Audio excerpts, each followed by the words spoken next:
요즘 세상 과학이 발전해서 그런지요, 소통의 시대를 살고 있는 것 같습니다. 그 카톡이라고 하는 거 참 볼 때마다 참 신기해요. 저는 좀 촌스러워서 그런지 모르겠는데 14년 전에 한국에서 이곳에 처음 왔을 때는 그래도 이제 한국의 부모님께 안부 전화를 드리려면은 전화 카드를 갖다가 10불짜리, 20불짜리를 사가지고 그러면 400분 정도를 쓸 수 있었던 것 같아요. 그러면 시간을 맞춰가지고 전화를 드립니다.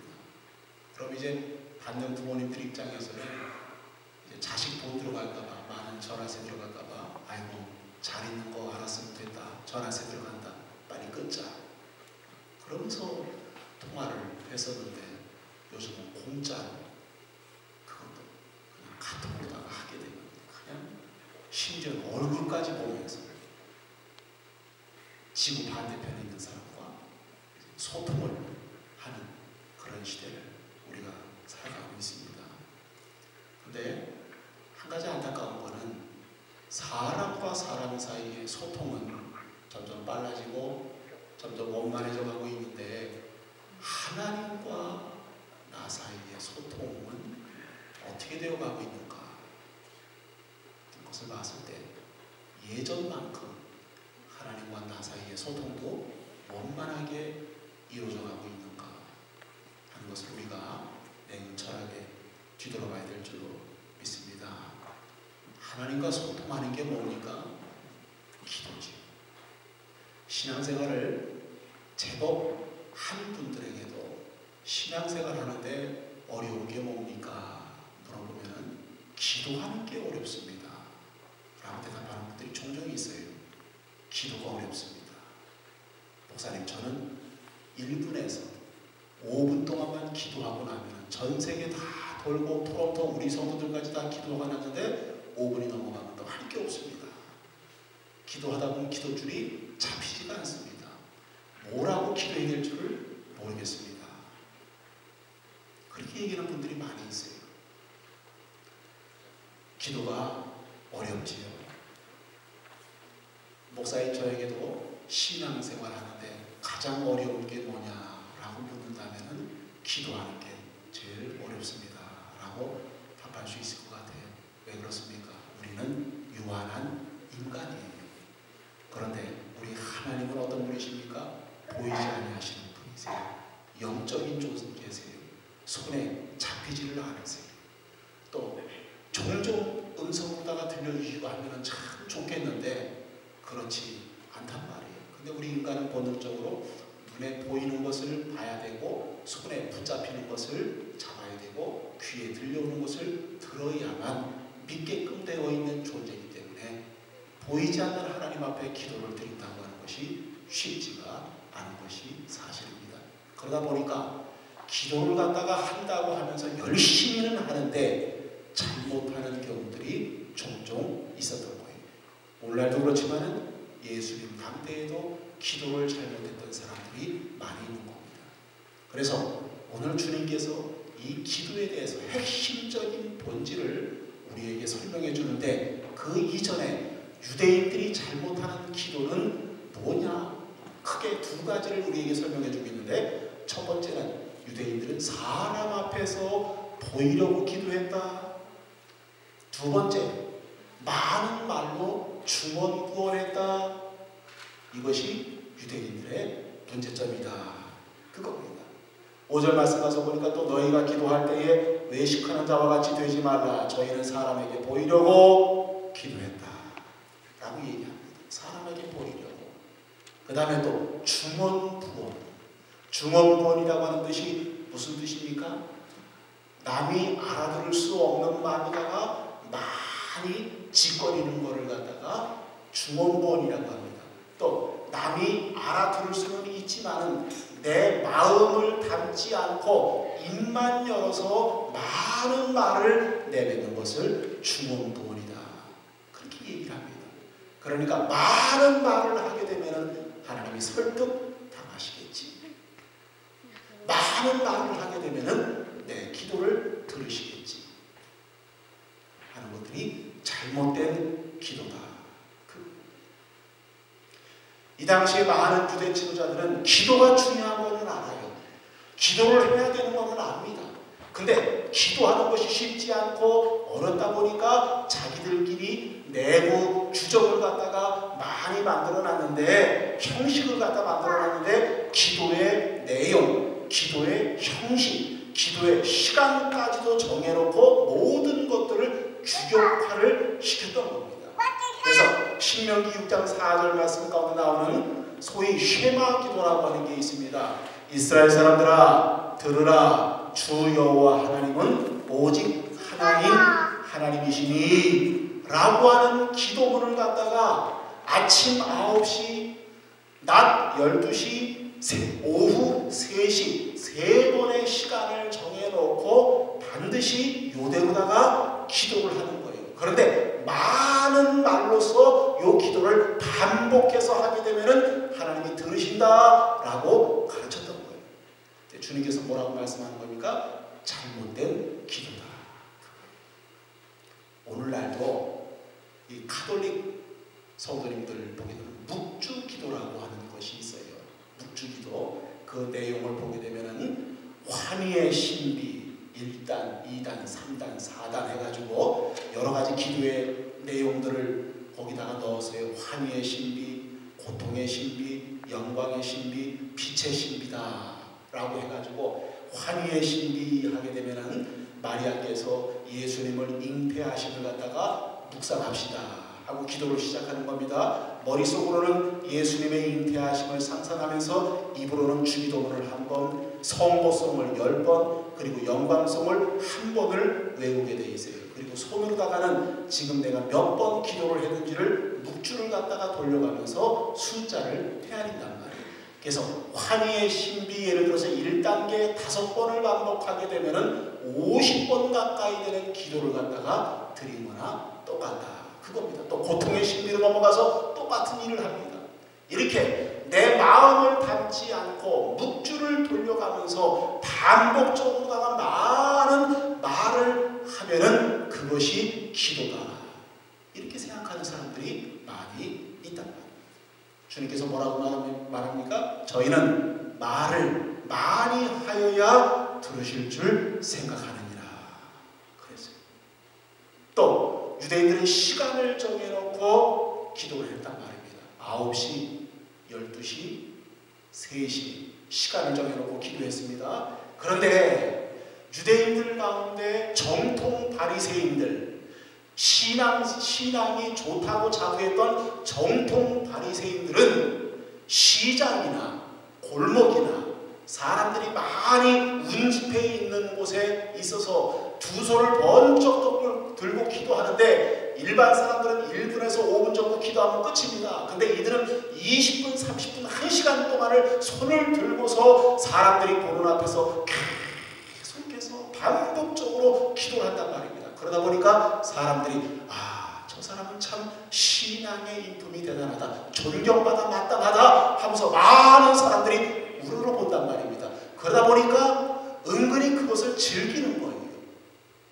사랑하는 성도 여러분들, 우리 인간의 본능 중에 하나가 존경의 욕구라고 하는 게 있어요. 누가 나를 인정해주고 누가 나를 믿어주고 나를 대단한 사람 취급해주면 그거 이상 기쁘고 좋은 게 없단 말입니다.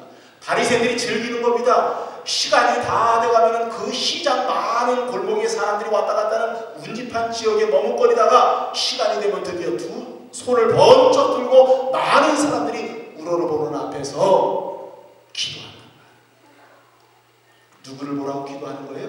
사람 보라고. 사람 앞에서 기도했다. 주님께서는 이것은 기도가 아니다 그러면서 뭐라고 말씀합니까? 위선자다. 그렇게 말씀하고 있어요. 위선자다. 위선자라고 하는 말 뜻은 액터, 연극을 한다라고 하는 의미를 원문으로 갖고 있어요.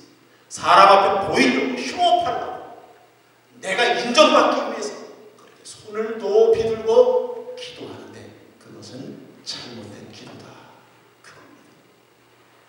오늘날도 그런 분들이 가끔 있어요.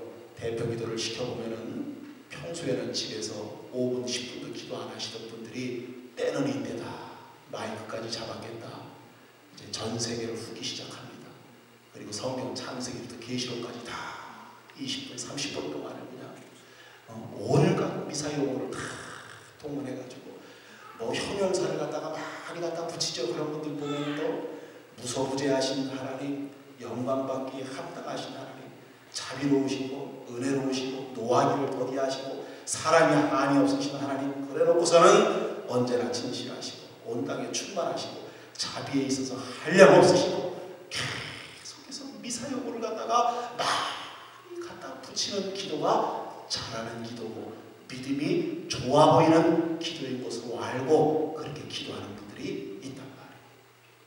잘못된 겁니다.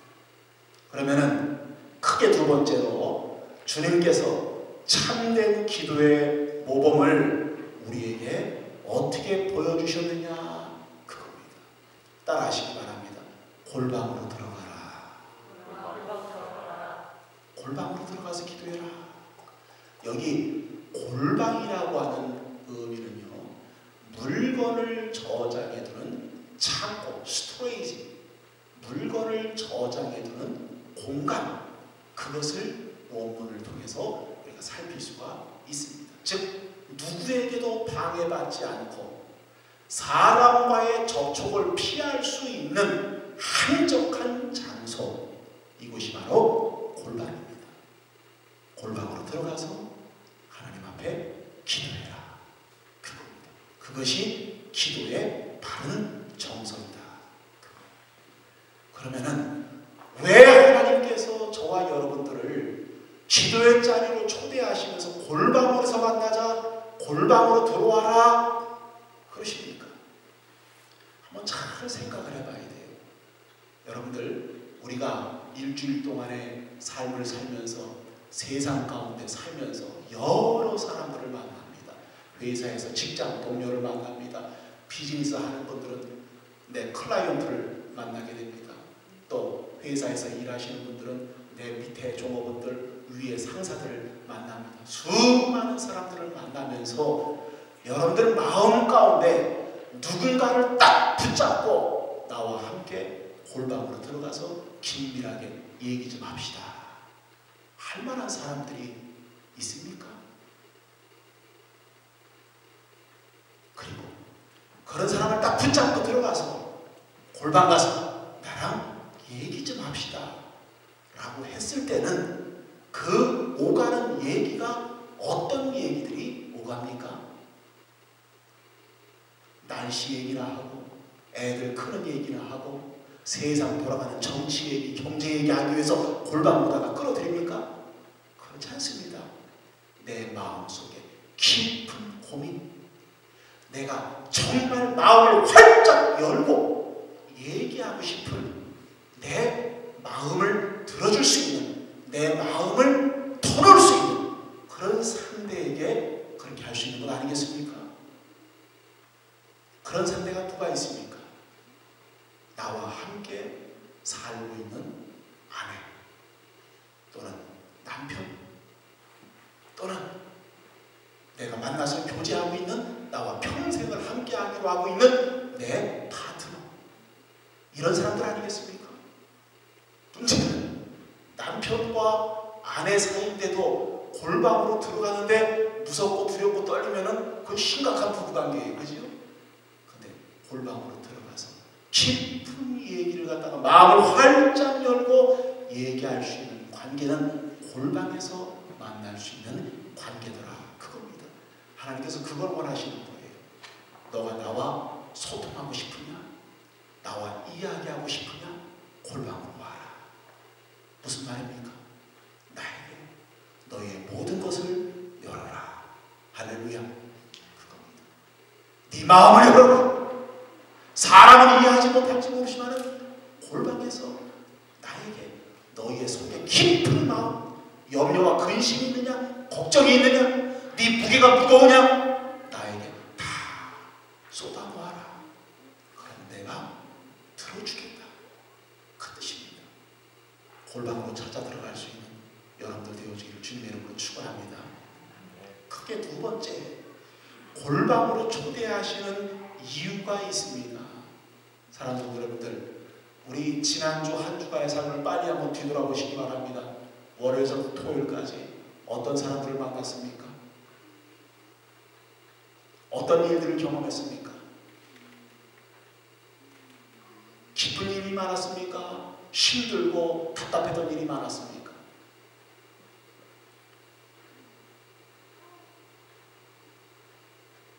세상 사람들 만나서 상대 안 할 수 없지요. 그러면 직장에 갑니다. 시간당 월급을 받고 시간당 돈을 받고 일을 해야 되기 때문에 철저하게 일을 안 하면은 안 됩니다. 또 학교 가서 공부합니다. 학교에서 요구하는 조건을 맞추기 위해서 열심으로 공부해야 된단 말입니다. 또 비즈니스상에서 사람을 만납니다. 순전 나를 이용하고 나를 통해서 뭔가 목적을 이루려고 하는 사람들이 대부분의 우리의 만남의 대상들이란 말입니다. 그렇지 않습니까? 온통 만났던 사람들 보게 되면은 전부 인간의 냄새가 풀풀 나는 시대에 의해서 저와 여러분들은 영적인 존재란 말입니다. 영적인 존재에서 내 영혼을 만족시켜주고 내 영혼을 기쁘게 해주고 내 영혼을 행복하게 해주는 인간은 없단 말입니다. 전부 세상 속에서의 만남이 전부 다 나의 것을 뺏으려고 그러고 나를 이용하려고 그러고 내가 일을 많이 해야 되는 관계 속에서 만남이 대부분이란 말입니다.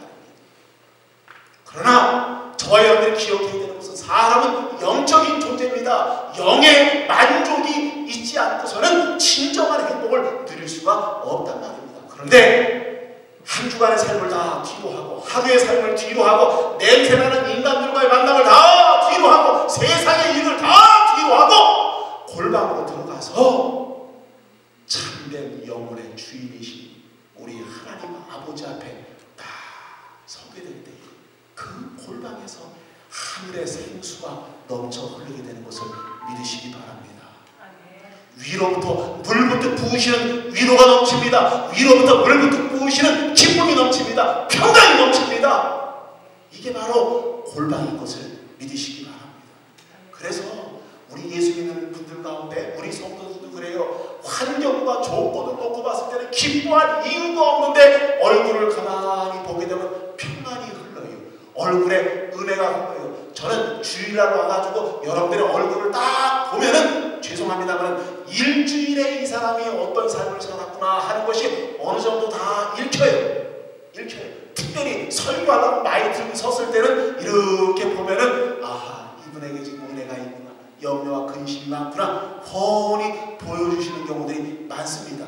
그런데 공통적인 것은 환경이 어렵고 조건이 어렵고 고난과 역경 가운데 있지만은 그 얼굴 가운데 잔잔한 위로와 은혜와 기쁨과 감사가 흐르는 성도들의 공통점은 골방에서 하나님을 깊이 경험하는 분들입니다. 믿습니까? 골방 가야 돼요. 이 세상 어디에도 우리의 영혼을 만족시켜주는 것은 아무도 없어요. 이 세상 누구도 내 깊은 곳을 쓰다듬고 깊은 곳을 매만져줄 사람은 어디에도 없단 말입니다.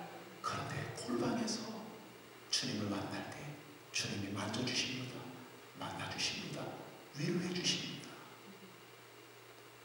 제가 오래전에 우리 두 아이를 데리고 극장을 갔던 적이 있었어요. 다람쥐 새끼들 나와가지고 하는 영화인데 오래전이에요. 모처럼 아빠 연설을 한다고 다 우리 집사람도 같이 갔어요. 깔깔대고 막 우리 집사람 둘만 웃지 않고 가만 애들은 깔깔대고 웃는 거예요. 왜 웃을까요? 저희는 왜 웃지를 못할까요? 영어가 들려오지 않으니까 웃지 못하는 거예요. 쟤네들은 들려오니까 웃기는 거예요. 사랑하는 여러분들, 세상을 살아가면서도 마찬가지입니다. 들려오는 게 있으면 웃을 수 있는 것을 믿으시기 바랍니다. 들려오는 게 없으면 웃지 못합니다. 세상으로부터 어떤 이야기들이 들려옵니까? 올해 경제가 어둡대더라, 마이너스 성장을 예상한대더라, 실업률이 높아진대더라. 어디에 테러가 나서 수십 명이 죽었대더라. 유가가 올라간대더라. 온통 사건과 사고, 인간의 더러운 냄새가 나는 곳들만 풀풀 난단 말입니다. 그곳에서 어떻게 저와 여러분들이 웃을 수 있습니까? 웃을 만한 사건이 그 어디에도 없단 말입니다. 그런데 언제 웃을 수 있습니까? 경제가 어렵다고 하는 예고를 하면서도, 미래가 어렵다고 하는 얘기를 하면서도 언제 저와 여러분들이 웃을 수 있습니까? 하늘에서 골방에서 들려주시는 세밀한 위로를 경험할 때에, 하늘로부터 들려주시는 기쁨과 하늘로부터 들려주시는 영적인 은혜가 있을 때에 저와 여러분들은 웃을 수 있는 것을 믿으시기 바랍니다. 그게 어디서부터 와요? 골방에서부터. 골방에서부터. 지금부터 한 13년 전쯤 되는 것 같습니다. 이곳에 하나님의 응답을 받고 왔지요. 비지터로다가 그 엄청난 보따리를 한국에서 보내가지고 믿음으로 믿습니다 하고 비지터로다가 내가지고 들어갔어요. 그리고서는 학생 비자를 신청했는데, 이 교회 내니까 학생 비자에 문제가 생겨가지고 미적이 돼버렸어요. 미적이 됐어요. 그래서 담임 목사님과 상의를 해가지고 종교 비자를 갖다가 신청을 했는데, 비자를 신청해주는 그 사람이 저한테 그런 얘기를 해요. 목사님, 첫 번 비자가 리젝트됐기 때문에 종교 비자까지도 안 나올 가능성이 많습니다. 그럼 어떡합니까? 안 나오면 어떡합니까? 예, 돌아가셔야지. 그럼 돌아가셔야지. 생각을 해보세요. 한국에 잘하던 교회 친구 목사한테 넘겨주고 이곳에 왔단 말입니다. 하나님이 보내신 확신 가운데 이곳에 왔는데, 애는 학교 정상적인 학교도 가지 못하고 공부도 못하고 있지요. 근데 1년 동안에 돈은 돈대로 다 써놓고 그냥 돌아가야 된다고 생각을 하니까 기가 막힌 거예요. 마음이 무너지는 거예요. 근데 목사다 보니까 기도를 좀 해야 되잖아요. 그런데 기도가 막 하고 싶은데 기도할 장소가 없는 거예요. 기도할 장소가. 그렇다고 아무 교회 같은 데 가서 나 기도 좀 합시다, 그럴 수도 없다는 거예요. 그래서 제가 생각한 장소가 크지 않은 공원을 선택을 했습니다. 한 10월 달쯤 이럴 때였었는데, 그 공원에 들어가다 보니까 사람도 없어요. 공원에 큰 나무 밑에 앉아가지고 거기를 골방 삼아서, 하나님, 나를 보내신 게 맞습니까? 그리고 거기서 기도하는 거예요. 한참을 기도하다 보면 눈물을 하나님 쏟게 하시고 위로를 주시고 감사를 주시고 기쁨을 주시고, 그렇게 계속해서 틈만 나면 그 골방의 공원에 한적한 곳에 들어가서 기도를 했어요. 근데 기도를 막 하고 있는데 갑자기 짹짹짹짹짹짹 소리가 막 들리는 거예요. 제 귀에. 눈을 떠보니까 제 앞에서 청설모들이 왔다 갔다 막 그래요. 근데 청설모를 보는 순간에 제 마음 가운데, 아이고, 니들은 좋겠다, 니들은 시민권자잖아, 한 마음이 드는 거예요. 제 마음 가운데. 니들은 좋겠다, 니들은 시민권자잖아. 근데 그 순간에 제 마음에 꽝 하고 때리는 주의 세미한 음성을 들었어요. 내가 너를 이곳에 머물게 하겠다. 염려하지 말아라. 그겁니다. 할렐루야. 염려하지 말아라. 내가 너를 이곳으로 보낸다 하는 마음에 강한 감동을 주시는 거예요. 그 골방에서 주님의 은혜를 참 경험하고 나서 기쁨이 넘치는데, 마음에 담대함이 생기는데, 마음에 확신이 생기는데, 그 전까지는 염려가 되고, 그 전까지는 애들한테 미안하고, 그 전까지는 다시금 돌아가서 뭐를 해야 되나, 온갖 인간의 생각으로다가 마음이 짓눌려 있는데, 그 골방에서 주님의 은혜를 경험한 그 뒤로다가는, 그래, 하나님이 나를 보내셨구나, 알겠습니다. 하나님이 나를 보내셨구나. 그래서 얼마 안 있다가 종교 비자를 받은 경험이 있습니다. 골방에서 주님 만나게 되면 문제가 해결되어지는 것을 믿으시기 바랍니다. 우리 주님께서 이렇게 말씀합니다. 8절 말씀 가서 보니까, 그러므로 저희를 본받지 말라. 구하기 전에 너희에게 있어야 할 것을 하나님 너희 아버지께서 아시느니라 그랬어요. 자, 마지막보다 분명하게 들으시기 바랍니다. 구하기 전에 너희에게 있어야 할 것을 하나님 아버지께서 아시느니라 그랬습니다. 조금 이상하지 않습니까? 자, 그럼 한번 기도를 정리해 봅시다. 기도는 내가 원하는 것을 하나님께 아래서 얻어내는 겁니까? 그게 기도입니까? 오늘 말씀 보니까 그렇지 않아요. 너희가 구하기 전에 너에게 뭐가 필요한지를 하나님께서 이미 아신다. 근데 문제는 그래놓고 왜 기도하라 그래요? 왜 골방으로 들어가라 그래요? 네? 이미 다 아시면 주시면 되지. 왜 기도하라 그래요? 여기에 깊은 뜻이 있습니다. 첫 번째는 기도하지 않으면 골방에서 하나님을 만나지 아니하면 응답이 하나님으로부터 얻게 된 것을 인간은 알 수가 없어요. 있습니까? 그래서 열심으로 골방에서 기도하다 보면은 그것이 응답되었을 때 아하, 하나님이 내게 주셨구나 하는 것을 알기 때문에 골방으로 들어가라 그겁니다. 크게 두 번째, 하나님의 응답에는 따라하시기 바랍니다.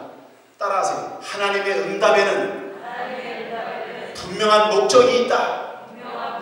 그냥 주시는 게 목적이 아닙니다. 그 응답을 주심을 통해서 뭔가를 또 이루고자 하시는 하나님의 뜻과 섭리가 있단 말입니다. 그런데 우리는 기도하지 않으면, 골방에 들어가서 씨름하지 않으면 하나님의 뜻을 알 수가 없어요. 마지막 세 번째, 왜 골방으로 들어가라고 그러십니까? 골방에서 들어가서 기도하다 보면, 눈물을 흘리다 보면 위로부터 물부터 부어주시는 은혜의 생수를 계속 경험하면서 내 심령이 촉촉하게 적셔지는 시간들을 많이 갖다 보면요, 저와 여러분들이 하나님을 닮아갑니다. 믿습니까? 하나님을 닮아갑니다. 주님의 사랑의 성품, 주님의 자비로운 마음, 하나님의 인자하심, 하나님과 교제하고 하나님과 영적으로 골방에서 씨름하다 보면 내 안에 자꾸 거룩함이 생기게 되면서 누구를 자꾸 닮아가게 돼요? 하나님을 자꾸 닮아가게 돼요. 하나님을 닮아가게 돼요.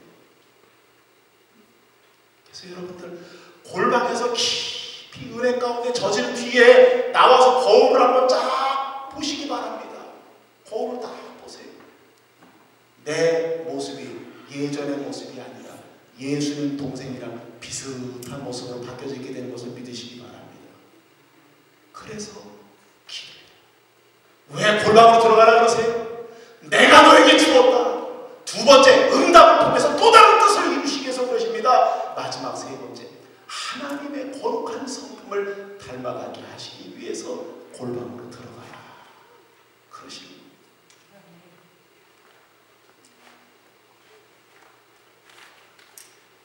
아이작 뉴턴이라고 하는 사람, 인류의 만유인류 법칙을 발견했을 뿐만 아니라 위대한 과학자이죠. 그런데 위대한 믿음의 신앙이기도 합니다. 이 사람은 삶이 힘들고 어려울 때마다 늘 골방에 들어가서 기도함으로써 세임을 얻었다 그러는데요, 이 사람이 이렇게 고백합니다. 나는 과학자로서 늘 천체의 망원경을 통해 하늘의 별들을 관찰합니다. 그러나 동시에 나는 자주 골방에 들어가 천지를 지으신 하나님 앞에 무릎을 꿇습니다. 그러면 세상 그 어떤 망원경으로도 볼 수 없는 하늘의 영광을 보게 됩니다. 기도는 보이지 않는 세계를 보게 하는 내 영혼의 망원경입니다. 그래서 따라합시다. 기도는 보이지 않는 세계를 보게 하는 영혼의 망원경이다. 골방으로 들어갑시다. 문제가 많습니까? 가슴이 답답합니까? 누구도 도와주는 사람이 없는 외로움과 고독함 가운데 있습니까? 골방으로 들어가세요. 골방에서 나를 만나자 초청하고 계십니다. 거기서 주님 만났을 때 새롭게 새로운 수의 강이 흘러넘칠 줄로 믿습니다. 문제 해결이 거기서부터 해결되어지는 역사가 있을 줄로 믿습니다. 거기서부터 내 인격이 변하고 내 성품이 변하고 내 믿음이 새로워지는 역사가 거기서부터 시작되게 될 줄로 믿습니다. 기도합니다. 아버지 하나님, 오늘 주신 말씀 가슴만에 새기기를 원합니다. 온통 인간의 냄새 나는 이 세상 우리가 어디서 영혼의 만족을 얻을 수가 있고 어디서 생수의 강이 흐르는 것을 경험할 수 있겠습니까? 험난한 이 땅 살아가면서 이 무거운 짐을 어디다가 내어놓을 수가 있고 어디다가 하소연할 수가 있겠습니까? 주님께서 말씀합니다. 골방으로 와라. 골방에서 나를 만나자. 하나님 이 말씀 앞에 순종하게 하셔서 저들의 삶이 새로워지게 하시고 골방에서 깊이 주님을 만남을 통해서 인생을 새롭게 살 수 있는 복된 자들 다 되게 축복 내려 주옵소서. 감사드리고 예수님의